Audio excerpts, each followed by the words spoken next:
Hello everyone. अभी तक हमने देखा है solution of steady state heat conduction with heat generation and हमारा थर्मल कंडक्टिविटी क्या थी, कांस्टेंट। ठीक है, हमने ये वाला इस केस का हमने सॉल्यूशन देखा है, जिनमें से सबसे पहले हमने देखा था when both side of the slab are at different temperature। फिर सेकंड केस देखा था, जो हमने देखा था कि the both side of the slab are at same temperature। ठीक है, फिर तीसरा केस हमने देखा था when one of the side of the slab is perfectly insulated, है ना। एंड देन फाइनली हमने सॉलिड स्फीयर के बारे में पढ़ा था। ठीक है, तो ये 5 केसेस थे जिसका हमने सोल्यूशन देखा था for steady state heat conduction with heat generation and thermal conductivity हमारी कांस्टेंट थी। ठीक है, अब हम पढ़ेंगे solution of steady state heat conduction without heat generation and हमारी थर्मल कंडक्टिविटी कांस्टेंट है। ठीक है, ठीक है। और ये क्या है, 1 डायमेंशनल है। हमने ऊपर भी 1 डायमेंशन के लिए पढ़ा था। ठीक है, तो अब की बार क्या है, हमारा विदाउट हीट जनरेशन है। पिछले वाले केस में क्या था, हमारा विद हीट जनरेशन था। अब की बार हमारा विदाउट हीट जनरेशन का केस है। नाउ इस केस के लिए सबसे पहले हम देखेंगे स्लैब के लिए। ठीक है, उसके बाद फिर हम देखेंगे सिलेंडर, देन फाइनली हम देखेंगे स्फीयर के लिए। ठीक है, इनके अंदर फर्दर केसेस भी आएंगे, जैसे स्लैब में हमारा कॉम्पोजिट स्लैब आएगा।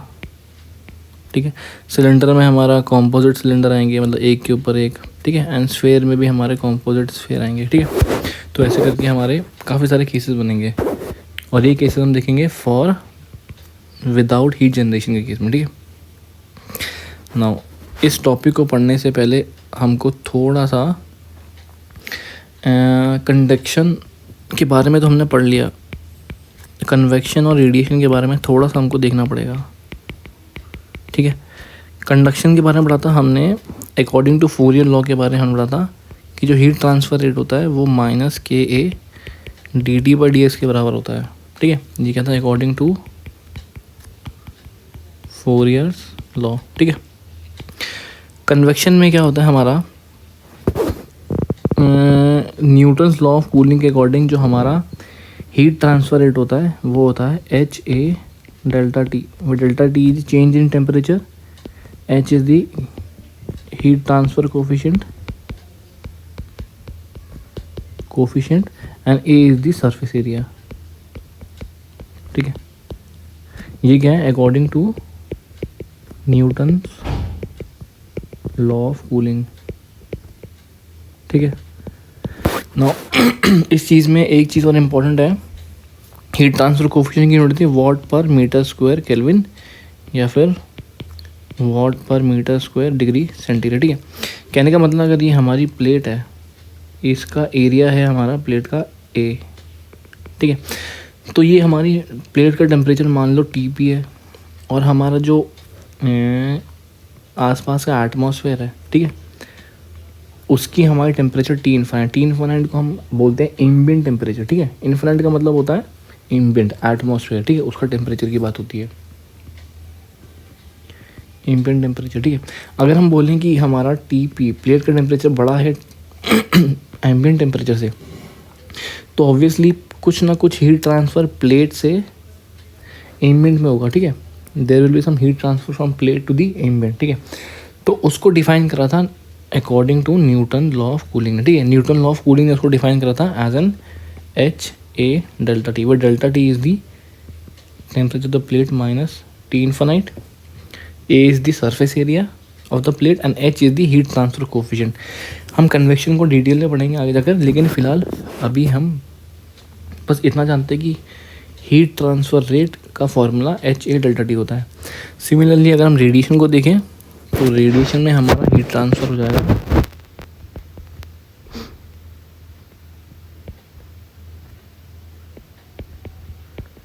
T⁴ - T∞. अब इसमें से ये होती है हमारी एमिसिविटी, ठीक है, जो कि हमारी प्रॉपर्टी होती है। प्रॉपर्टी का मतलब जैसे हमारा बॉडी है, उस बॉडी की प्रॉपर्टी होती है, उसकी एमिसिविटी कितनी, ठीक है। ये आगे जाके हम डिटेल में देखेंगे। अभी फ़िलहाल के लिए बस इतना जान लो कि हाँ भाई हीट ट्रांसफ़र रेट का ये फॉर्मूला होता है, ठीक है। ये हमारा होता है स्टीफन बोल्ट्जमैन कांस्टेंट,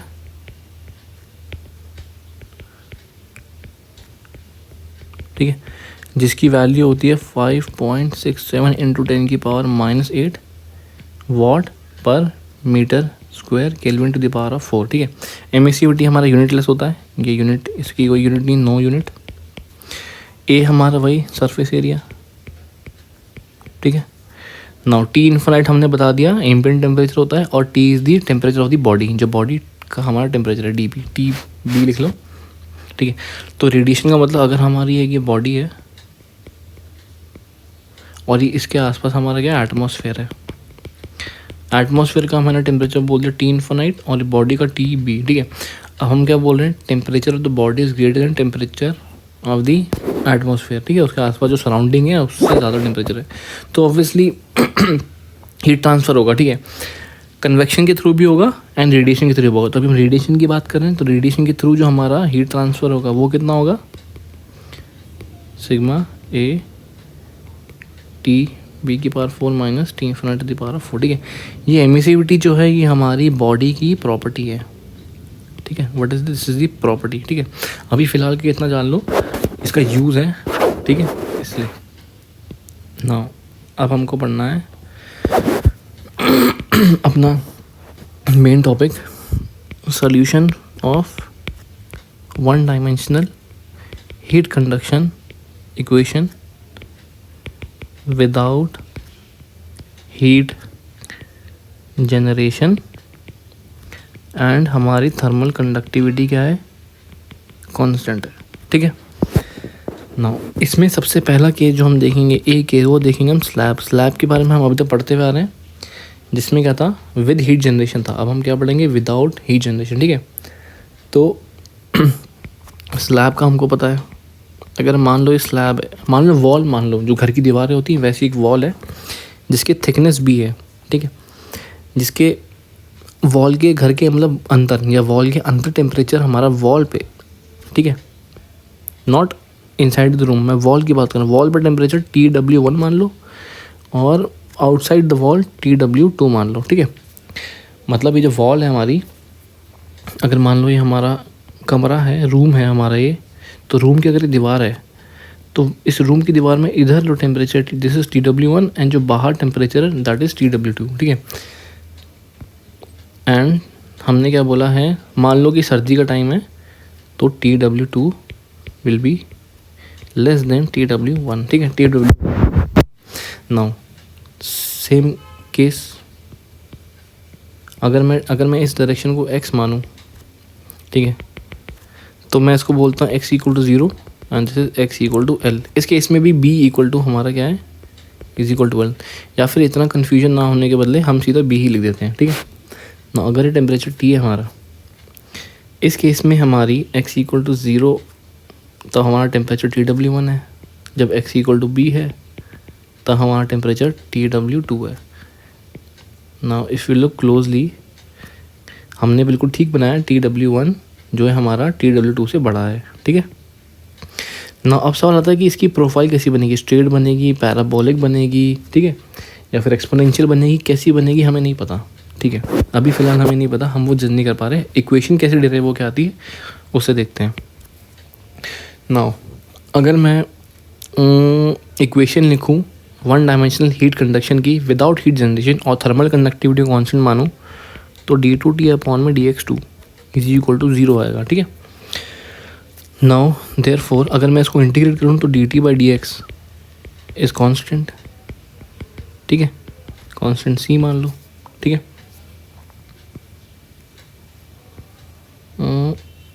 C1, ठीक है। नाउ अगर मैं इसको फर्दर इंटीग्रेट करूँगा, therefore t as a function of x कितना हो जाएगा, C1x प्लस C2, ठीक है। अगर मैं इसको देखूँ C1x प्लस C2, अगर मैं C1 एंड C2 ऑब्टेन कर लूँ, निकाल लूँ, तो मैं क्या बोल सकता हूँ, टेम्परेचर एज अ फंक्शन की मैं मेरे को जो हमारा टेम्परेचर फंक्शन मेरा डिफाइन हो सकता है, तो उसकी मदद से मैं ये इसकी प्रोफाइल, टेम्परेचर प्रोफाइल में डिफाइन कर पाऊँगा, ठीक है। तो C1 एंड C2 निकालने के लिए हमको क्या चाहिए, बाउंड्री कंडीशंस, ठीक है। तो बाउंड्री कंडीशन हमको पता है एट x = 0 हमारा टेम्परेचर TW1 के बराबर है, एट x = B हमारा टेम्परेचर TW2 के बराबर है, ठीक है। ना अगर मैं बाउंड्री कंडीशन का यूज़ करूँगा तो एट x = 0 अगर मैं लगाऊँ तो T हमारा कितना हो जाएगा, TW1 = C2, ठीक है। एंड अगर मैं x = B मानूँ तो TW2 = C1 × में B, क्योंकि and C1 × B plus C2 कितना है हमारा TW1, ठीक है। इसमें पुट करो, ये हमारा TW1 हो जाएगा, C1 x के बदले B पुट करेंगे एंड C2 के बदले TW1 पुट करेंगे, ठीक है। नाउ अगर मैं इस इक्वेशन को देखूं तो यहाँ से मैं C1 निकाल सकता हूँ। This implies C1 = TW2 minus TW1 divided by B, ठीक है। अब मैंने C1 एंड C2 निकाल लिया है। नाउ सिंस मेरे पास C1 एंड C2 आ गई तो T as a function of x कितना आ जाएगा। Now C1 is what, TW2 minus TW1 divided by B into में x plus C2। Now what is C2, it is TW1, ठीक है। अच्छा एक चीज़ और कि जो ये हमारा TW2 माइनस TW1 है, ये हमारा लेस देन 1 है ग्रेटर देन 1 है। TW2 minus TW1 is less than 0, sorry less than 1। 1 से छोटा है हमारा, 1 से छोटा नहीं 0, ठीक है। मतलब कहने का मतलब ये नेगेटिव वैल्यू है। अगर ये नेगेटिव वैल्यू तो मैं इसको ऐसे लिखता हूँ, therefore Tx = TW1 minus TW2 upon में B, ठीक है। ये करेक्ट एक्सप्रेशन लिखने का। Now temperature as a function of x जो मैंने लिखा, तो इस इक्वेशन में मेरे को पता चलता है कि this is what, linear profile, ठीक है। ये क्या है, लीनियर प्रोफाइल है, मतलब ये इक्वेशन ऑफ एक लाइन की इक्वेशन है, ठीक है। तो जो हम ये डिफाइन करेंगे तो इसको एज अ लीनियर ड्रॉ करेंगे, ठीक है, स्ट्रेट लाइन, ठीक है। इसका मतलब TW2 1 से TW2 जो हमारा वेरी हो रहा है दैट इज़ लीनियर, ठीक है। एक और चीज़, अगर ये लीनियर है तो dt/dx क्या होना चाहिए, कांस्टेंट होना चाहिए। क्यों, क्योंकि अगर स्ट्रेट लाइन का जो हमारा स्लोप होता है दैट इज़ कांस्टेंट, तो हम देख भी सकते हैं जो हमारा dt/dx है दैट इज़ कांस्टेंट, ठीक है। अभी तक हमने जितने केसेस पढ़े थे उनमें जब हमारा हीट जनरेट हो रही थी उस टाइम हमारा dt/dx जो हमारा स्लोप था that was not constant, but इस केस में हमारा क्या हो रहा है, dt/dx इज़ कांस्टेंट, ठीक है। नाउ अब हम निकालेंगे हीट फ्लक्स निकाल, हाँ चलो हीट फ्लक्स निकालते हैं, हीट फ्लक्स, ठीक है। नाउ हीट फ्लक्स की बात करें, हमको अकॉर्डिंग टू फूरियर लॉ पता है -k dt/dx होता है, ठीक है। Now in this case since dt/dx is constant और हमने k को कांस्टेंट ही माना है, तो मैं बोल सकता हूँ कि जो हमारा हीट फ्लक्स है दैट इज़ आल्सो कांस्टेंट, ठीक है। एंड हीट फ्लक्स अगर हमारा कांस्टेंट है तो उसकी वैल्यू कितनी होगी, therefore heat flux is equal to -k। Now dt/dx is C1 and C1 is equal to this much, तो -k TW2 minus TW1 upon में B, ठीक है। नाउ इसको मैं ऐसे भी लिख सकता हूँ, therefore heat flux is equal to, देखो ये नेगेटिव वैल्यू है बिकॉज TW2 हमारा छोटा है TW1 से, तो K TW1 minus TW2 by B, ठीक है। ये हमारी हीट फ्लक्स की वैल्यू आ गई एंड दिस इज़ कांस्टेंट, ठीक है। कहने का मतलब अगर ये हमारा स्लैब है जिसमें कोई हीट जनरेट नहीं हो रही है, 1 डायमेंशनल का केस, स्टेडी स्टेट है और हमारी थर्मल कंडक्टिविटी भी कांस्टेंट है, तो हमारा कुछ ऐसा लीनियर प्रोफाइल बनेगी, ठीक है, है ना। और जो हमारा हीट फ्लक्स होगा, क्योंकि हीट फ्लक्स यहाँ से यहाँ फ्लो करेगा, दैट इज ऑल्सो कॉन्स्टेंट। ठीक है, नाउ हीट फ्लक्स तो निकाल के अब हम निकालेंगे रेट ऑफ या heat transfer rate, heat transfer rate. ठीक है, कैपिटल क्यू डॉट। ठीक है, हीट ट्रांसफ़र रेट की बात करें अगर हम, तो ये भी तो हमारा कॉन्स्टेंट ही होगा, बिकॉज क्यों होगा, क्योंकि हीट ट्रांसफ़र रेट क्या होता है, माइनस के A D T by D x, या फिर हीट फ्लक्स इनटू में एरिया। ठीक है ना, अगर हम इस डायग्राम में देखें तो अगर ये हमारा एरिया कौन सा लेते हैं हम, ये वाला एरिया लेते हैं, ये वाला एरिया। ठीक है, ये वाला एरिया। अगर मैं हीट फ्लक्स को देखूँ, जो ये फ्लो कर रहा है अलॉन्ग दी परपेंडिकुलर डायरेक्शन कर रहा है एरिया के, और एरिया हमारा क्या है, थ्रू आउट कॉन्स्टेंट है। ठीक है, इधर भी सेम है, इधर भी। ठीक है, तो heat flux x equal to 0 से लेकर x इक्वल टू b तक हमारा कैसे फ्लो कर रहा है, कांस्टेंट एरिया में फ्लो कर रहा है। तो हमारा हीट ट्रांसफर रेट भी तो कांस्टेंट ही होगा, सिंस एरिया भी हमारा कांस्टेंट है। ठीक है, तो मैं कह सकता हूँ कि हमारा दिस इज ऑल्सो ये कांस्टेंट। ठीक है, तो ये कितना हो गया, therefore heat flux is equal to, sorry heat transfer rate is equal to minus K TW1 minus TW2 upon में B इंटू में एरिया। ठीक है, नाउ इस एक्सप्रेशन को मैं ऐसे लिख सकता हूँ, TW1 माइनस TW2 अपॉन में B अपॉन में KA। ठीक है, नाउ अब हमारा यहाँ पर एक नया केस क्या, हमारा एक नया फॉर्मूला जनरेट होता है जिसको हम बोलते हैं डेल्टा T अपॉन में R, where R is the resistance. ठीक है, and delta T is the change in temperature. ठीक है, तो ये जो फॉर्मूला है ये बड़ा यूज़फुल है। इसको ऐसे क्यों लिखते हैं हम और किस केस के लिए लिखते हैं, ये ज़्यादा इम्पोर्टेंट है। ठीक है, हम हीट ट्रांसफ़र रेट को चेंज इन टेम्परेचर और आर के फॉर्म में तभी लिखेंगे जब हमारा क्या होगा, क्यू कांस्टेंट होगा। ठीक है, हीट ट्रांसफर रेट कांस्टेंट होगा तभी लिखेंगे। अभी तक हमने जितने भी केसेस पढ़े थे हीट फ्लक्स में, तो हमारा कांस्टेंट नहीं था। अगर हमारा हीट प्लस कांस्टेंट नहीं, क्योंकि हमारा हीट जनरेट हो रही थी पिछले केसेस में, है ना, जब से हमने क्या देखा था, ये वाले केसेस विद हीट जनरेशन वाले। ठीक है, विद हीट जनरेशन वाले केसेस जितने भी देखे थे, इसमें क्या था, हमारा हीट फ्लक्स ही कांस्टेंट नहीं था, तो उसको हम ऐसे नहीं लिख सकते हैं।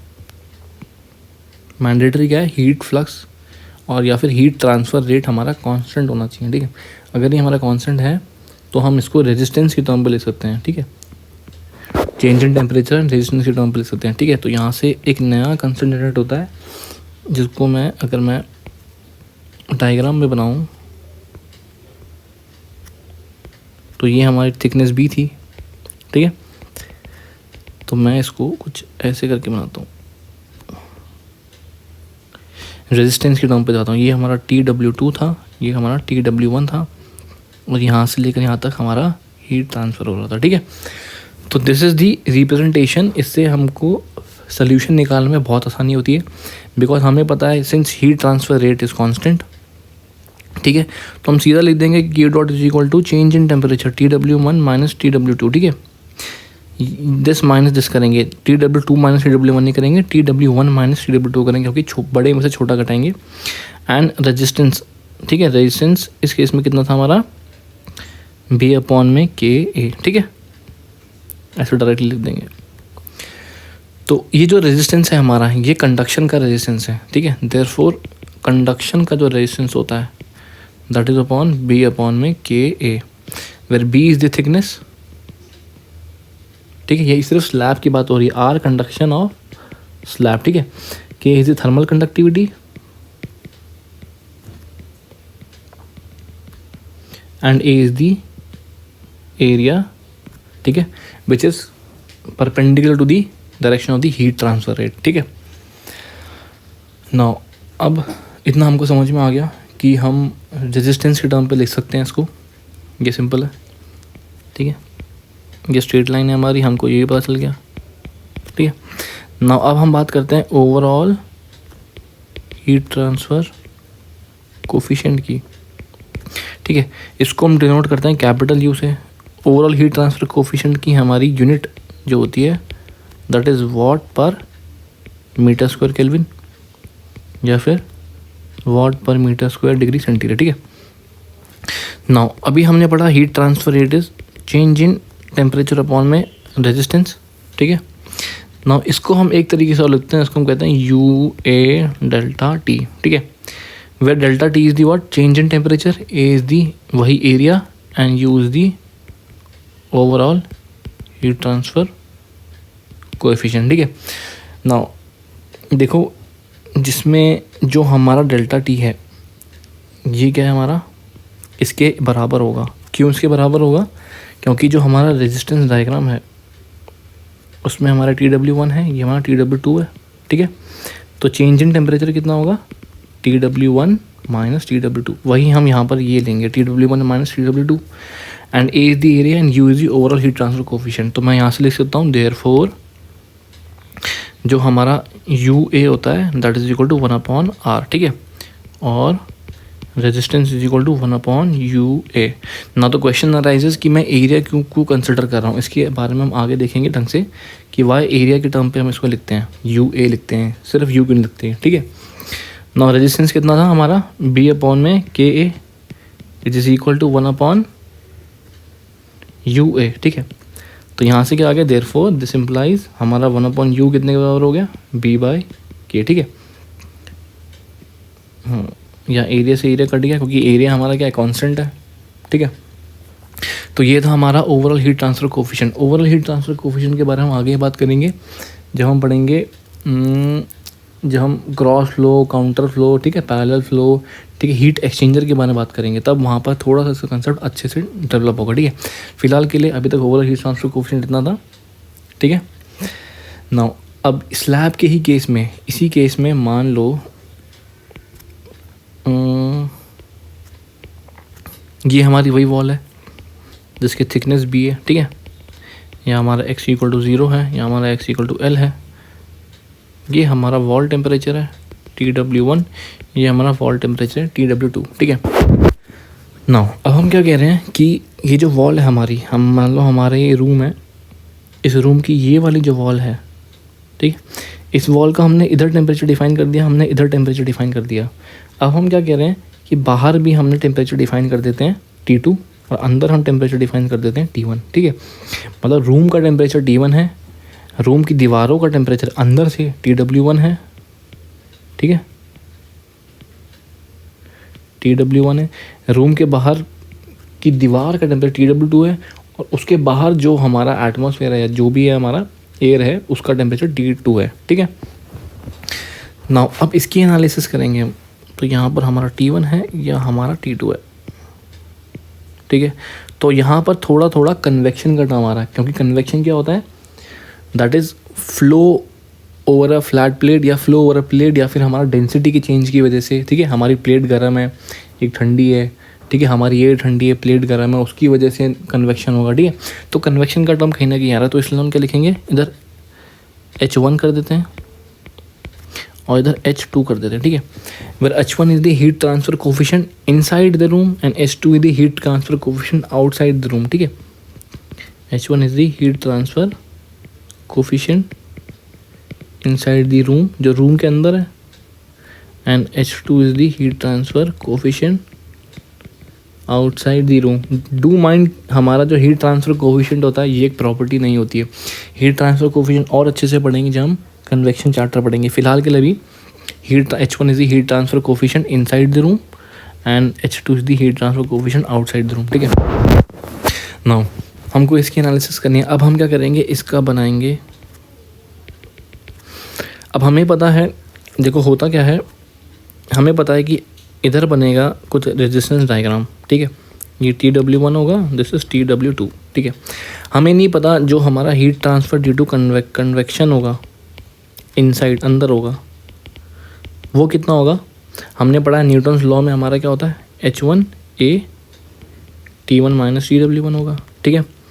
और जो हमारा जो heat transfer due to convection है आउटसाइड होगा वो कितना होगा, that will be equal to H2A TW2 T2, ठीक है। ठीक है, एक चीज़ और, हमारा T1 टेम्परेचर सबसे बड़ा है, फिर TW1, फिर TW2, देन लास्ट में T2, ठीक है। क्योंकि हमने माना है कि रूम हमारा सबसे ज़्यादा गर्म है और जो हमारा बाहर का एटमॉस्फेयर है बहुत ठंडा है। हम सर्दी का टाइम ले रहे हैं, सर्दी में हम अंदर रूम के बहुत गर्मी रहती है, बाहर रूम के बहुत मतलब ठंडा रहता है, ठीक है। एंड वॉल के टेम्परेचर भी अलग, TW1 एंड TW2। तो अभी तक इतना है कि हमने convection inside and convection outside तो हमने देख लिया, ठीक है। एंड हीट ट्रांसफ़र जो कंडक्शन की वजह से होगा वॉल में, वो कितना होगा हमने अभी निकाला है, चेंज इन टेम्परेचर अपॉन में रेजिस्टेंस होता है, ठीक है। तो चेंज इन टेम्परेचर कितना हुआ, TW1 minus TW2 divide by resistance कितना हुआ, B अपॉन में KA, ठीक है। नाउ होता क्या है कि हमने, सिंस हमारा हीट जनरेशन ज़ीरो है वॉल के अंदर, तो मैं कह सकता हूँ कि हमारा convection heat transfer due to convection inside is equal to heat transfer due to convection outside is equal to heat transfer due to conduction wall, ठीक है। ये हमारा तीनों बराबर होंगे। क्यों बराबर होंगे? क्योंकि हमारा हीट जनरेट हो नहीं रही है। जितनी हीट हमारी अंदर की हवा जो गर्म है वो वॉल को देगी, उतनी हीट वॉल अंदर वाली साइड से बाहर वाली उसी वॉल में देगी, और फिर वही हीट हमारी कन्वेक्ट हो जाएगी आउटर वॉल सरफेस से एटमॉस्फेयर में, ठीक है। तो सेम हीट हमारी फ्लो हो रही है, ठीक है। दैट इज़ जो हमारा यहाँ हमारा Q डॉट है वो कांस्टेंट रहेगा, ठीक है।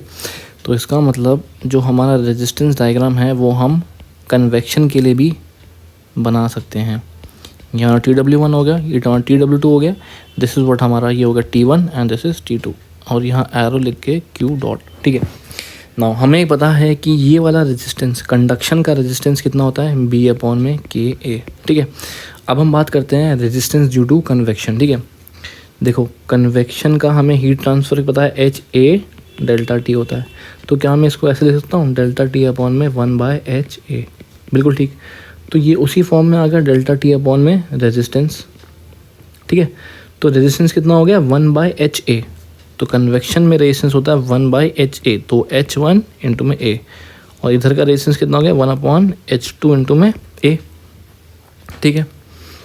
नाउ इसका मतलब देयरफॉर हमारा जो Q डॉट है, हीट ट्रांसफ़र रेट, वो कितने के बराबर हो गया, T1 माइनस TW1 अपॉन में 1/H1A, ठीक है।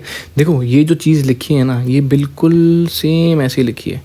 तो हम इसको रेजिस्टेंस के टर्म पे ही लिखते हैं। रेजिस्टेंस के टर्म पे इसलिए लिखते हैं कि जब हमारा जो सब्जेक्ट है वो बहुत कॉम्प्लिकेटेड हो जाता है, तो उस टाइम रेजिस्टेंस हमको सपोर्ट करता है, ठीक है।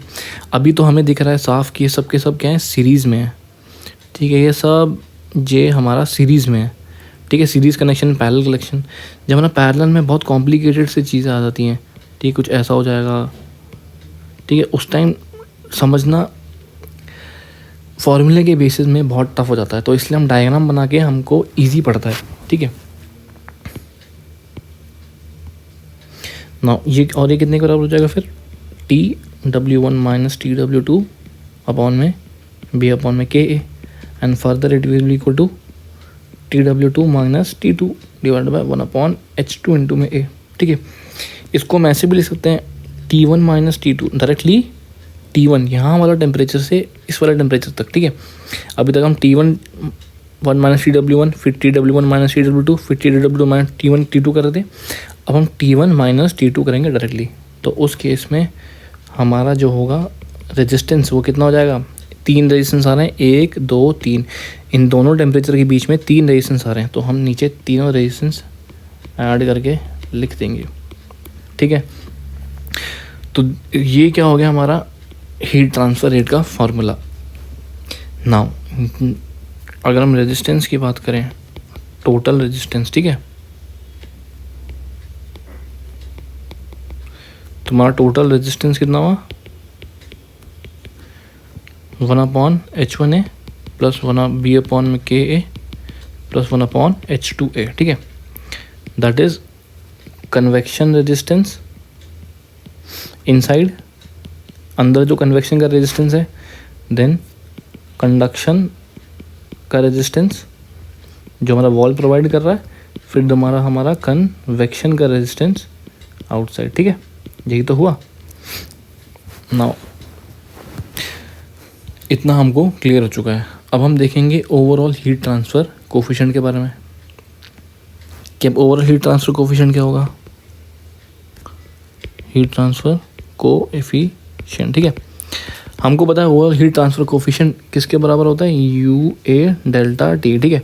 तो अगर मैं यू ए को नीचे ले आया 1/UA हो गया and delta T. What is this delta T, अभी बताया था, पहला वाला टेम्परेचर है ना आखिरी temperature, this is T1 minus T2, ठीक है।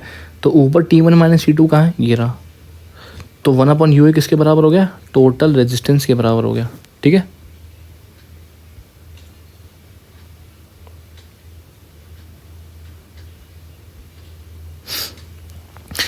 ना ओवरऑल हीट ट्रांसफर कितने बराबर हो गया, 1/UA is equal to total resistance, ठीक है। Now it is equal to, एक बार ढंग से लिख लेते हैं जिससे कि क्लियर हो, T1 माइनस T2 अपॉन में UA is equal to T1 minus T2 upon में टोटल रेजिस्टेंस, ठीक है। ये हमारा टोटल रेजिस्टेंस है RT, ठीक है। तो ये वाले टर्म दोनों कट गए, तो बचा क्या, सॉरी दिस इज 1/UA, ठीक है। This implies total resistance equal to 1/UA, ठीक है।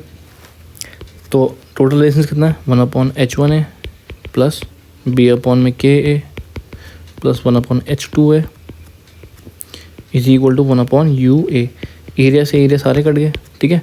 This implies 1/U is equal to 1/H1 plus B/K plus 1/H2, ठीक है। तो ऐसे हम ओवरऑल हीट ट्रांसफ़र कोफिशिएंट निकालते हैं। याद नहीं करना है, समझना है कि ओवरऑल हीट ट्रांसफ़र कोफिशिएंट कैसे निकालते हैं हम, ठीक है। क्योंकि ज़रूरी नहीं है हर बार यही फॉर्मूला यूज़ हो, ठीक है, ज़रूरी नहीं है हर बार यही केस है, कुछ भी केस आता है, बस समझना है कि हम ओवरऑल हीट ट्रांसफ़र कोफिशिएंट निकालते कैसे हैं।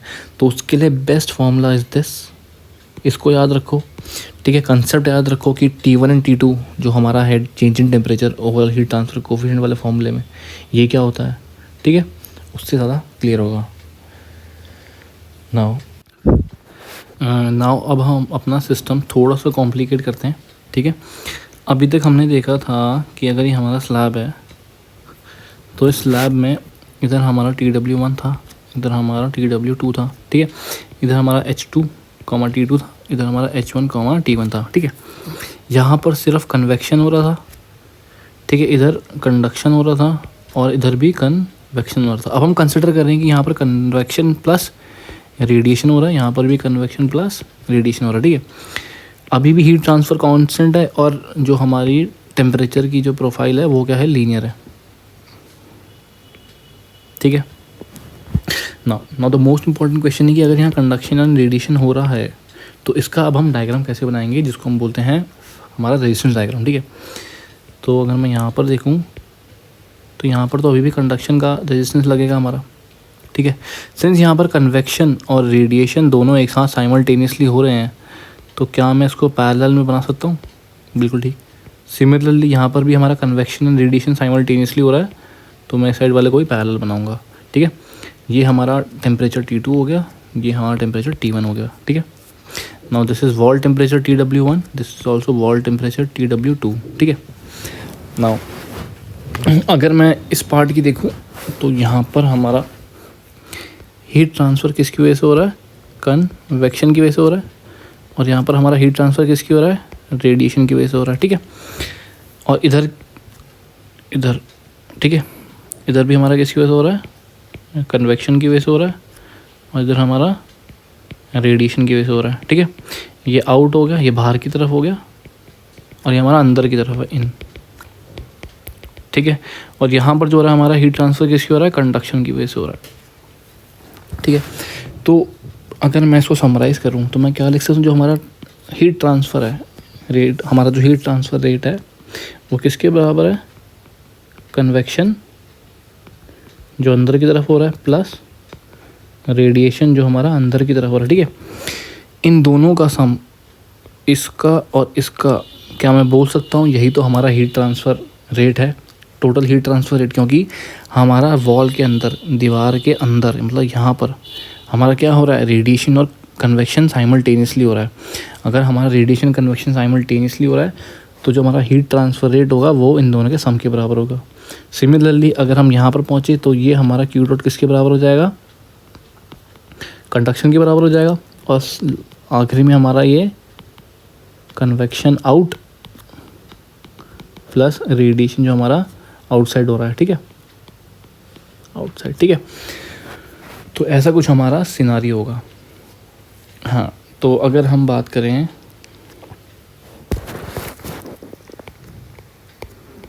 कन्वेक्शन की वजह से तो कितना होगा, अंदर की तरफ जो हमारा हो रहा है, ठीक है, इनसाइड, वो कितना हो रहा है, H1A T1 माइनस TW1, ठीक है। जो हमारा heat transfer due to radiation हो रहा है अंदर की तरफ, वो कितना हो रहा है, T1 to the power 4 minus TW1 to the power of 4, ठीक है। सिमिलरली हमारा जो कन्वेक्शन बाहर की तरफ हो रहा है, आउटसाइड, वो कितना हो रहा है, H2A TW2 माइनस T2। और जो हमारा रेडिएशन बाहर की तरफ हो रहा है वो कितना है, TW2 to the power 4 minus T to the power of 4, ठीक है। और जो हमारा कंडक्शन की वजह से हो रहा है, वॉल में जो हमारा कंडक्शन की वजह से वो कितना हो रहा है, वो हमारा change in temperature divided by resistance, conduction resistance, ये तो हमको पता है। तो कितना होगा, TW1 minus TW2 divided by B upon में KA, ठीक है। नाउ अब अगर हम डायग्राम को देखें तो हमें रेजिस्टेंस ऑफर्ड बाय कंडक्शन तो हमें पता है कितना होता है, B अपॉन में KA, ठीक है। हमें रेजिस्टेंस ऑफर बाय कन्वेक्शन हमको पता है कितना होता है, 1 अपॉन HA, ठीक है। और रेजिस्टेंस ऑफर बाय रेडिएशन हमें ये नहीं पता, क्योंकि अगर हमें रेडिएशन का पता चल जाएगा तो हम इस डायग्राम को जो कॉम्प्लिकेटेड सा इसको हम सॉल्व कर पाएंगे, ठीक है। तो अब टॉपिक आता है रेडिएशन ड्यू टू रेडिएशन, ठीक है। ये कितना होगा, देखो हमें पता है heat transfer due to radiation कितना होता है, power 4 minus T infinite to the power 4, ठीक है। नाउ मैं इसको ऐसे लिख सकता हूँ, plus T infinite square T minus T infinite square, ठीक है। फर्दर इसको हम ऐसे भी लिख सकते हैं, T square plus T infinite square, T plus T infinite T minus T infinite, ठीक है। ये टेम्परेचर होता है बॉडी का टेम्परेचर है, और इन्फिनाइट माने एम्बिएंट टेम्परेचर, जो हमने स्टार्टिंग में केस देखा था उसी के लिए हम लिख रहे हैं, ठीक है। मान लो अगर ये बॉडी है और इसके आसपास सराउंडिंग में हमारा जो एम्बिएंट है उसको टेम्परेचर T इन्फिनाइट है, और इस बॉडी का TB है, और हमारा TB is greater than T infinite, ठीक है। ये वाला केस हम देख रहे हैं। तो ये हमारा हो गया चेंज इन टेम्परेचर, ठीक है, TB minus T infinite divided by 1 upon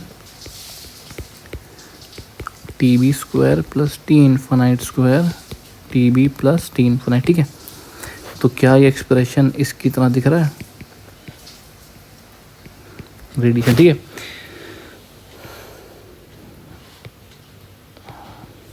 delta T divide by radiation, ठीक है। तो देयरफॉर रेडिएशन की वजह से जो हमारा रेजिस्टेंस आता है वो कितना आता है, 1 upon plus T infinite square, ठीक है, ठीक है। इतना हमको क्लियर है। तो ये क्या है, हमारा radiation due to resistance due to radiation, ठीक है। जो हमारा रेडिएशन के लिए हमारा ऑफर हो रहा है रेजिस्टेंस, उसका ये वाला फॉर्मूला, ठीक है। तो अगर मैं डायग्राम दोबारा बनाऊं थोड़ा बड़ा तो हमारा कुछ ऐसा केस है,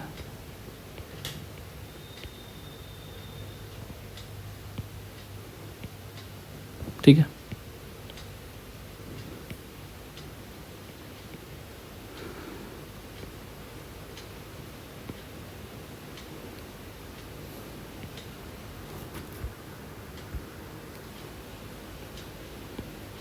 ठीक है, नाउ दिस वाज T1, ये हमारा T2 था, इधर हमारा Q था, इधर हमारा Q dot due to convection जो हमारा अंदर की तरफ हो रहा था, और इधर हमारा Q dot due to radiation जो हमारा अंदर की तरफ हो रहा था।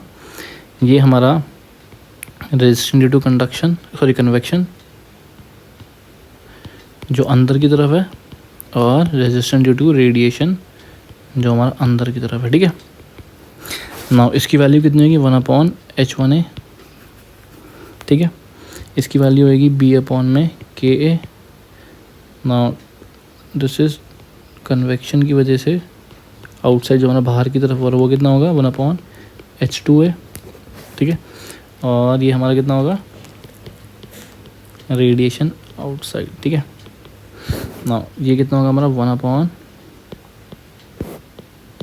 ठीक है, नाउ टेम्परेचर डिफरेंस क्या है, यहाँ हमारा TW1 है और इधर हमारा TW2 है। ठीक है, तो ये कितना होगा, T1 square plus TW1 square into में T1 प्लस TW1। ठीक है, सिमिलरली ये कितना होगा, 1/TW2 square plus T2 square divided by TW2 plus T2। ठीक है, नाउ इतना हमारा क्लियर है ये डायग्राम। मैं इस डायग्राम को थोड़ा सा नीचे बना देता हूँ जिससे कि थोड़ा सा क्लियर हो जाए।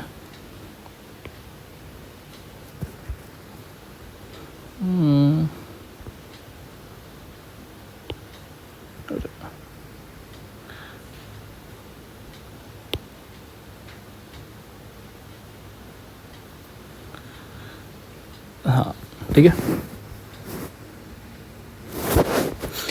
नाउ तो अगर सिंस हमारा ये वाला रेजिस्टेंस और ये वाला रेजिस्टेंस पैरेलल में है, ठीक है, तो मैं इसको ऐसे बना सकता हूँ।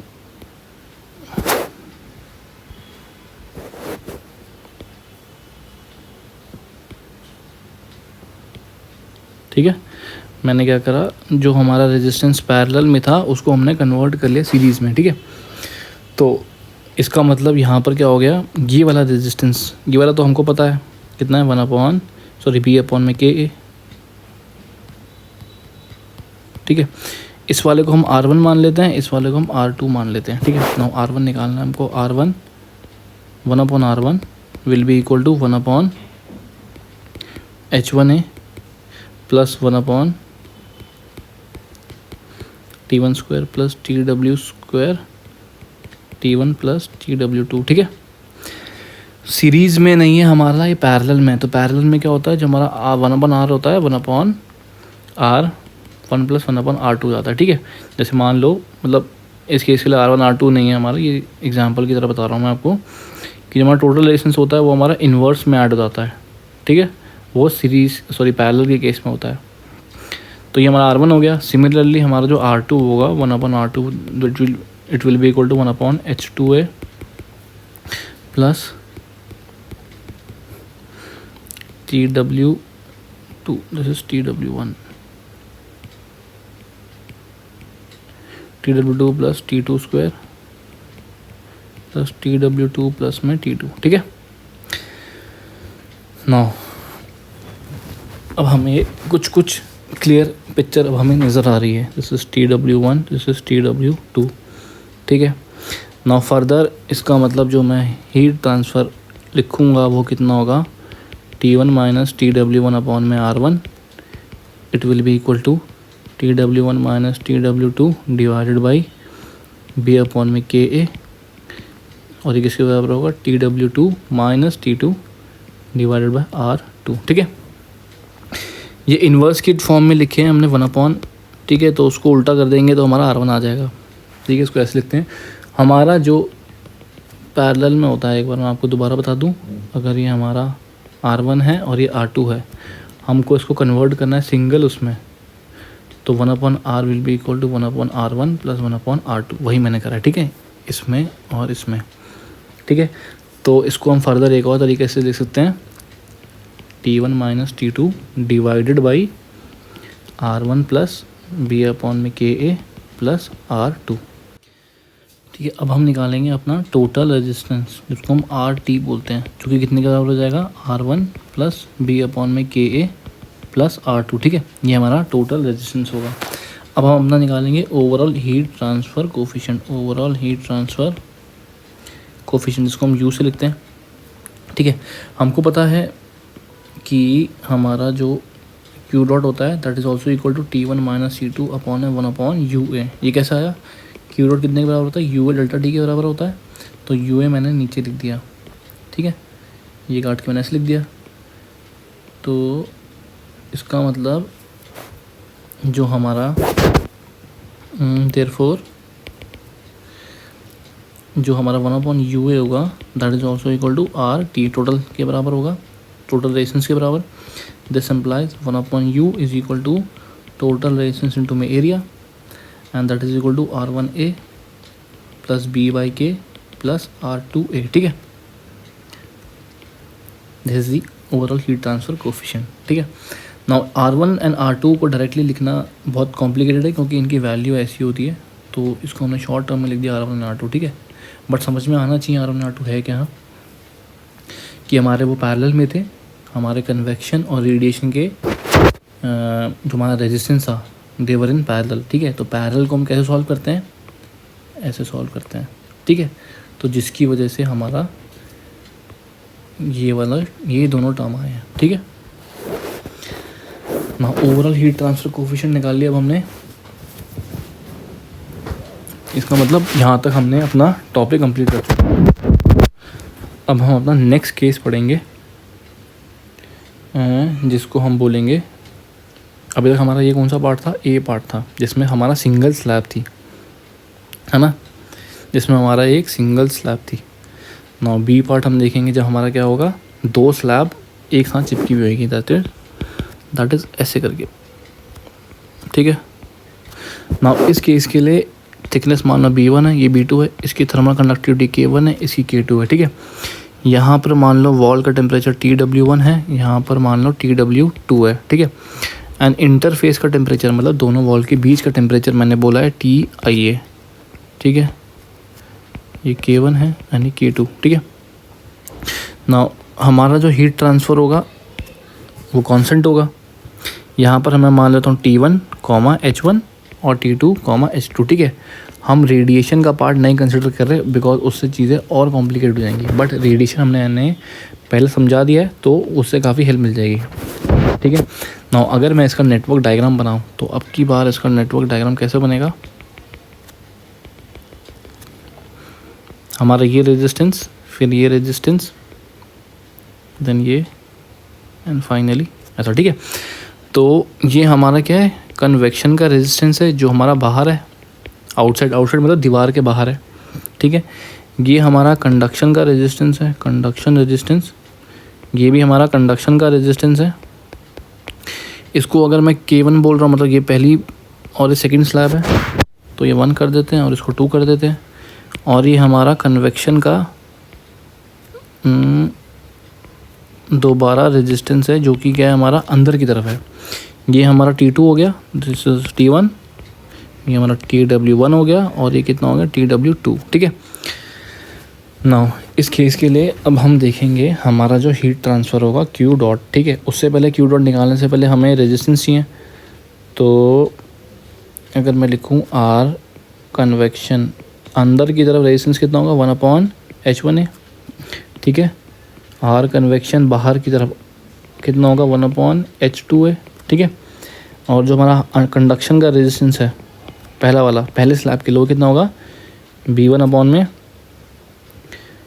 K1A, और जो हमारा कंडक्शन का सेकंड वाले का होगा कितना होगा B2 K2A, ठीक है ना। अब हमारा रेजिस्टेंस डायग्राम बन चुका है, तो हम लिख सकते हैं देयरफॉर जो हमारा हीट ट्रांसफ़र होगा, हीट ट्रांसफ़र रेट होगा, it will be equal to T1 minus TW1 divided by R convection inside, जो कि कितने के बराबर होगा TI interface temperature minus TW1 minus interface temperature upon में R conduction 1 equal to TI minus TW2 upon में R conduction 2 and finally TW2 minus T2 divided by R convection outside. ठीक है, therefore Q dot is equal to T1 minus TW1 divided by 1 upon H1 A equal to TW1 minus TI divided by B1 upon में K1 है, ठीक है, equal to TI minus TW2 divided by B2 upon में K2 है, ठीक है। B1 and B2 वाली thickness अलग अलग है, ये B1 है और ये B2 है, ठीक है। थिकनेस जो हमारी स्लैब की है वो अलग अलग है, और TW2 माइनस T2 अपॉन में 1 अपॉन H2A, ठीक है। एरिया दोनों का सेम है, एरिया का मतलब जो हमारा साइड का एरिया, ये स्लैब 1 है, स्लैब 2 है, ये वाला एरिया, ठीक है, ये वाला एरिया हमारा क्या है, दोनों का सेम है, ठीक है। Now further we can also write is that T1 minus T2 divided by 1 upon H1A plus B1 K1A plus B2 K2A plus 1 upon H2A, ठीक है। तो ये क्या हो गया हमारा change in temperature divided by total resistance, ठीक है। देयरफॉर टोटल रेजिस्टेंस कितना आ गया हमारा 1 upon H1A plus B1 upon में K1A प्लस B2 अपॉन में K2A प्लस 1 अपॉन H2A, ठीक है। ये हमारा टोटल रेजिस्टेंस आ गया। अब हम ओवरऑल हीट ट्रांसफर कोफिशिएंट की बात करें, that is also equal to T1 minus T2 upon 1 upon UA। तो देयरफॉर हमारा जो overall heat transfer 1 upon U is equal to total resistance के बराबर होता है, देयरफॉर 1 अपॉन UA, ठीक है। 1 अपॉन U कितने के बराबर होगा, A इंटू में total resistance which is equal to 1 upon H1 plus B1 upon में K1 प्लस B2 अपॉन में K2 प्लस 1 अपॉन H2, ठीक है। ये हमारा ओवरऑल हीट ट्रांसफर कोफिशिएंट हो गया, ठीक है। तो ये वाला केस तो सिंपल था, बट इसमें एक स्पेशल केस आता है। एज्यूम कर लो कि हमारा जो ये B1 एंड B2 दोनों बराबर हैं, ठीक है। नाउ अब इस केस में अगर हम डायग्राम बनाएंगे तो ये हमारा स्ट्रेट लाइन होगी और यहाँ पर भी हमारी स्ट्रेट लाइन होगी, बिकॉज हमारा जो जो हमारा टेम्परेचर है that is linear in profile, ठीक है। और हमारा हीट ट्रांसफ़र जो रेट है वो कांस्टेंट है। Now this is TW2 TI TW1, ठीक है। अगर ये मैं K1 मानूँ, ये हमारा K2, हमारी थिकनेस दोनों स्लैब की बराबर है। इस केस के लिए K1 वर्सेस K2 इन दोनों में से कौन बड़ा है और कौन छोटा है कैसे निकालेंगे। देखो जो हमारा हीट ट्रांसफ़र रेट है वो तो बराबर रहेगा, वो कितने के बराबर होगा, TW1 minus TI divided by B1 upon में K1A which is also equal to TI minus TW2 divided by B upon में K2A, ठीक है। तो अगर मैं इन दोनों को देखूँ तो एरिया एंड बी तो कट गए, ठीक है। Therefore TW1 minus TI into में K1 is equal to TI minus TW2 into में K2, ठीक है। नाउ अब इस एक्सप्रेशन को अगर हम देखें तो ये जो टेम्परेचर डिफरेंस है और ये वाला टेम्परेचर डिफरेंस है, इसको मैं डेल्टा T1 मान लेता हूँ, इसको डेल्टा T2, ठीक है। क्या मैं कह सकता हूँ that is since delta T1 is greater than delta T2, why. Diagram को देखो, ये टेम्परेचर और ये टेम्परेचर का डिफरेंस ज़्यादा है और TI माइनस TW2 का टेम्परेचर डिफरेंस कम है, तो इसका मतलब delta T1 is greater than delta T2, therefore K1 is less than K2, ठीक है। K2 की वैल्यू क्या है, ज़्यादा है एज़ कम्पेयर टू K1, ठीक है। ये केस हमारा D केस है। इस केस में हमारा ये स्लैब हमारा ये C केस है, ठीक है, केस C, ठीक है। इस केस में क्या होगा, ये हमारा A1 है, ये हमारा A2 है, ये हमारा स्लैब 1 है, ये दूसरी स्लैब है, दोनों की थिकनेस हमारी बराबर है, ठीक है। इस साइड का टेम्परेचर हमारा TW2 है सॉरी, और इस साइड का टेम्परेचर माने वॉल की तरफ का टेम्परेचर है ना, ये कितना हमारा TW1 है, ठीक है। ये एरिया 1 है, ये एरिया 2 है। एक बार मैं आपको बता देता हूँ कि TW1 और TW2 है क्या, ठीक है।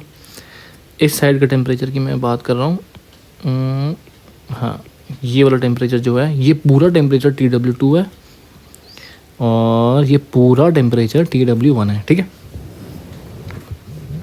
नाउ इधर हमारा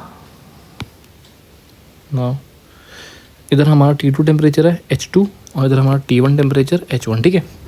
नाउ अब मेरे को इसका क्या बनाना है, रेजिस्टेंस डायग्राम बनाना है। तो इसका रेजिस्टेंस डायग्राम कैसे बनेगा, यहाँ पर सिंस हमारा पैरेलल में बनेगा, क्यों बनेगा, क्योंकि यहाँ पर हमारा 2 स्लैब हैं और उन दोनों स्लैब से साइमल्टेनियसली हमारी हीट कंडक्ट होगी। इसलिए हमारा जब साइमल्टेनियसली हीट कंडक्ट होती है तो हमारे जो रेजिस्टेंस है वो कैसे बनेंगे, पैरेलल में बनेंगे, ठीक है। तो ये हमारा कंडक्शन का रेजिस्टेंस 1 हो गया और ये कंडक्शन का रेजिस्टेंस 2 हो गया, ठीक है। और यहाँ हमारा बाहर की तरफ कन्वेक्शन का रेजिस्टेंस हो गया, इसको हम बोलेंगे आउटसाइड, आउट। ये हमारा T2 हो गया और ये इधर हमारा कन्वेक्शन का रेजिस्टेंस अंदर की तरफ, इनकी तरफ, ये हमारा T1 हो गया। ये हमारा TW1 है, ये हमारा TW2 है, ठीक है। ना अब हम थोड़ा रेजिस्टेंस इसको हम कन्वर्ट कर देंगे, नॉर्मल हम सीरीज़ में पूरा ले आएंगे, जो पैरेलल में है उसको हम सीरीज़ में कन्वर्ट कर लेंगे, ठीक है। इसको मैं R मानता हूँ और ये जो हमारा R होगा ये कितने के बराबर होगा, 1/R equal to 1/R conduction 1 plus 1/R conduction 2, ठीक है। This is R convection in and this is R convection out, ठीक है। ये हमारा T2 हो गया, ये हमारा T1 हो गया, this is TW2, this is TW1, ठीक है। नाउ अब हमारा हीट ट्रांसफ़र रेट वो कांस्टेंट होगा। Now Q dot will be equal to कितने के बराबर होगा वो, एक चीज़ और थोड़ी इंपॉर्टेंट है, इसमें हम थोड़ा देखेंगे रेजिस्टेंस के बारे में पहले, ठीक है। जो हमारा R कन्वेक्शन अंदर की तरफ होगा, ठीक है, कन्वेक्शन की बात कर रहे हैं, अंदर की तरफ वो कितना होगा, 1/H1 A1 plus A2। Y A1 plus A2, क्योंकि हमारा जो ये साइड है, ठीक है,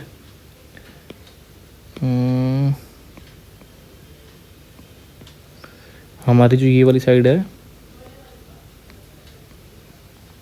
ठीक है, ये वाली साइड में दोनों एरिया A1 एंड A2 दोनों के साथ हमारा क्या हो रहा है, कन्वेक्शन हो रहा है। तो इसलिए हम पूरा एरिया कंसिडर करेंगे A1 प्लस A2, ठीक है। नाउ R कन्वेक्शन आउटसाइड की बात करें तो कितना होगा, 1/H2 A1 प्लस A2, ठीक है। नाउ A1 प्लस A2 बार बार लिखने से बड़ी हम क्या बोल देते हैं, दैट इज हम क्या बोलते हैं, A1 plus A2 is equal to A3 के बराबर है, ठीक है। तो मैं डायरेक्टली इधर के लिखता हूँ A3, ठीक है। नाउ अगर हम R किसकी बात करें, रेजिस्टेंस कंडक्शन 1, ये कितने के बराबर होगा, B/, में K1 A1 और जो रेजिस्टेंस कंडक्शन जो सेकंड वाला ऑफर करेगा वो कितना होगा, B/, में K2 A2, ठीक है।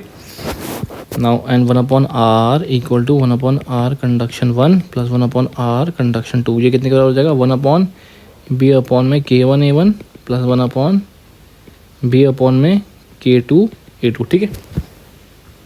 नाउ देयरफॉर जो हमारा हीट ट्रांसफर रेट होगा कितने के बराबर होगा, T1 minus TW1 divided by 1/H1A3 which will be equal to TW1 minus TW2 1/R equal to TW2 minus T2 divided by 1/H2A3, ठीक है। एंड फर्दर अगर मैं T1 माइनस T2 की बात करूं तो ये कितना हो जाएगा, 1/H1A3 plus R plus 1/H2A3, ठीक है, विच इज़ इक्वल टू, तो ये हमारा चेंज इन टेम्परेचर हो गया, तो T1 माइनस T2 अपॉन में 1/UA, ठीक है। तो यहाँ से हम अपना ओवरऑल हीट ट्रांसफर कोफिशिएंट निकालेंगे, तो 1/UA is equal to R total resistance क्या होगा, ये होगा हमारा R टोटल, ठीक है, which is equal to 1/H1A3 plus R plus 1/H2A3। Now the main question arises कि जो हमारा एरिया होगा इसके साथ हम क्या कंसिडर करेंगे, मतलब हम कौन सा एरिया कंसिडर करेंगे, ठीक है। क्योंकि अब हमारे A1 A2 एंड A3 3 अलग अलग एरियाज़ हैं, हम किसको कंसिडर करेंगे, ठीक है। तो इसलिए हमेशा हम ओवरऑल हीट ट्रांसफ़र को जब भी डिफ़ाइन करते हैं, ठीक है, जब भी हम इसको डिफ़ाइन करते हैं उससे पहले वी डिफ़ाइन द एरिया, ठीक है। ये बहुत इंपॉर्टेंट चीज़ है। जब भी हम ओवरऑल हीट, देखो जितने भी हमारे पहले केसेस थे उन सब केसेस में हमारा एरिया कांस्टेंट था। जैसे अगर हम इस केस की बात करें, ठीक है, बी वाले पार्ट की बात करें, तो इस केस में भी हमारा साइड का एरिया क्या था, कांस्टेंट था, ठीक है। इसलिए हम हर जगह ए लिख रहे थे, ठीक है। अगर हम इसके पहले वाले पार्ट की बात करें जिसमें हमने रेडिएशन का टर्म भी लिया था, उस टाइम भी हमारा क्या था, एरिया कांस्टेंट था। बस ये वाला केस जो है, ठीक है, इस केस में हमारा एरिया कांस्टेंट नहीं है, क्योंकि हमारा क्या है, एरिया कांस्टेंट का मतलब हमारे 3 टाइप की एरिया है, A1 A2 और A1 + A2, ठीक है। तो हमको पहले डिफाइन करना पड़ेगा कि हम किस एरिया के अलॉन्ग हम अपना ओवरऑल हीट ट्रांसफ़र कोफिशिएंट निकालेंगे, ठीक है ना। तो इसका मतलब अगर हम U3A3 की बात करें, ठीक है, तो ये कितना हो जाएगा, 1/H1A3 + R + 1/H2A3, ठीक है। तो हम एरिया 3 से डिफाइन कर रहे हैं तो U3 लिखेंगे, ठीक है। अगर मैं 1/U1A1 के टर्म पर डिफाइन करूँगा तो बात अलग होगी, और 1/U2A2, ठीक है, ऐसे करके भी हम डिफाइन कर सकते हैं, ठीक है। तो हमारे ओवरऑल हीट ट्रांसफ़र कोफिशिएंट एक तो U3 होगा, एक U2 होगा और U1 होगा, ठीक है। तो जनरली इन दोनों का हमारा कोई काम नहीं होता, क्योंकि हमको टोटल एरिया से निकालना होता है, इसलिए हमारा U3 इंपॉर्टेंट होता है, ठीक है। तो कहने का मतलब जो हमारा U3 होगा हमें वो निकालना है। Therefore 1/U3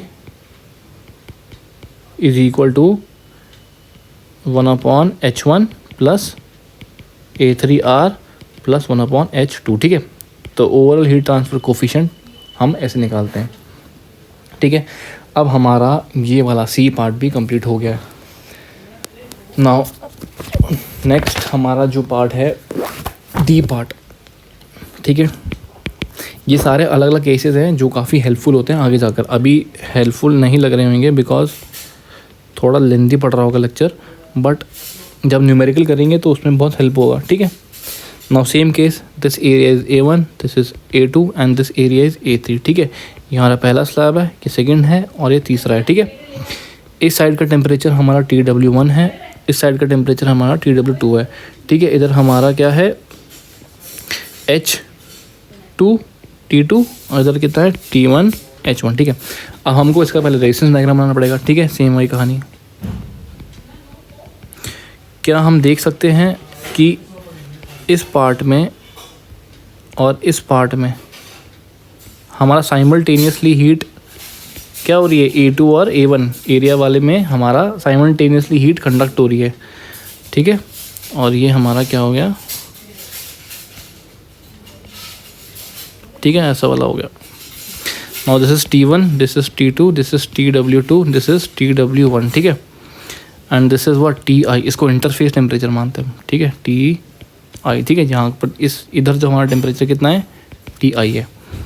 now this is R conduction 1, this is R conduction 2, this is R conduction 3 and this is convection outside, this is R convection inside, ठीक है। और हमारा Q डॉट, ठीक है। ना इसको अगर हम सिंपल फॉर्म पे लिखेंगे तो क्या हो जाएगा हमारा, कुछ ऐसा कर सकते हैं हम इसको, ठीक है। T2 R कन्वेक्शन आउटसाइड जो है वॉल, दीवार के बाहर, R कन्वेक्शन इनसाइड, ठीक है। This is R conduction 3 and this is T1, T2 लिख दिया है, TW1, TW2, TW1 and this is TI, ठीक है। तो अब इस केस में सिमिलरली R कितने के बराबर होगा, R को हम कैसे लिखेंगे, 1/R = 1/R conduction 1 + 1/R conduction 2, ठीक है। सेम वही कहानी। नाउ इस केस के लिए अगर हम हीट ट्रांसफर रेट की बात करें तो कितना हो जाएगा, T1 minus TW1 divided by 1/, now H1 A1 + A2, अब वही A1 + A2 A3 के बराबर है तो H1 A3, ठीक है। नाउ उसके बाद TWI TW1 minus TI divided by R equal to Ti minus TW2 divided by, now conduction resistance RC3 कितना होगा, इसकी थिकनेस बताते हैं। This is L1 equal to L2 equal to L, और ये कितना हो जाएगा L3, ठीक है। तो कितना हो जाएगा L3 divided by K3 into में A3, ठीक है। Now which is also equal to TW2 minus TW2 minus T2 divided by 1 H2A3, ठीक है। और अगर हम T1 माइनस T2 की फॉर्म में लिखें तो कितना हो जाएगा ये 1/H1A3 plus R plus L3 K3A3 plus 1/H2A3, ठीक है। नाउ इसको हम ओवरऑल हीट ट्रांसफर कोफिशिएंट के टर्म पे लिखते हैं 1/UA, sorry T1 minus T2 1/UA, ठीक है। अब सेम वही कहानी, हमारा पहले R टोटल कितना होगा, टोटल रेजिस्टेंस कितना है, इसके बराबर है, ये जो हमारा टर्म है this is equal to R total, ठीक है। ना ओवरऑल हीट ट्रांसफ़र की वही कहानी, क्या होगा 1/UA is equal to R total, ठीक है। अब एरिया कौन सा लें, ठीक है, A1 लें, A2 लें, A3 लें, ठीक है। हम क्या लेते हैं, A3 लेते हैं, तो 1/U3A3 is equal to 1/H1A3 plus R plus L3 K3A3 plus 1/H2A3, ठीक है। तो therefore 1/U3 over heat transfer coefficient कितना हो जाएगा, is equal to 1/H1 plus RA3 plus L3 में K3 प्लस 1/H2, ठीक है। तो ये हमारा ओवर हीट ट्रांसफ़र कोएफिशिएंट निकल गया, ठीक है। तो हमारा ये डी वाला पार्ट भी ख़त्म हो चुका है, ठीक है। हमको पता है R इक्वल टू कितने के 1/R equal to 1/RC1 plus 1/RC2, direct लिख दिया मैंने हर जगह R, ठीक है, कंफ्यूज नहीं होना। और ठीक है, इसकी एनालिसिस भी हमारी हो गई है, ठीक है। जब न्यूमेरिकल आएंगे तो उसको सॉल्व करने में बहुत आसानी होगी हमको, अगर इनके बेसिक और इनके कंसेप्ट पता है कि हाँ भाई इनको हम कैसे सॉल्व करते हैं, ठीक है। अगर हम रेजिस्टेंस डायग्राम, जो रेजिस्टेंस डायग्राम है ये बनाना सीख गए, ठीक है, उसके बाद चीज़ें काफ़ी आसान हो जाती हैं, ठीक है ना। एक बार चेक कर लेते हैं कोई गलती तो नहीं है, नहीं 1/H2L3, ठीक है, ठीक है। तो आज के लिए इतना ही।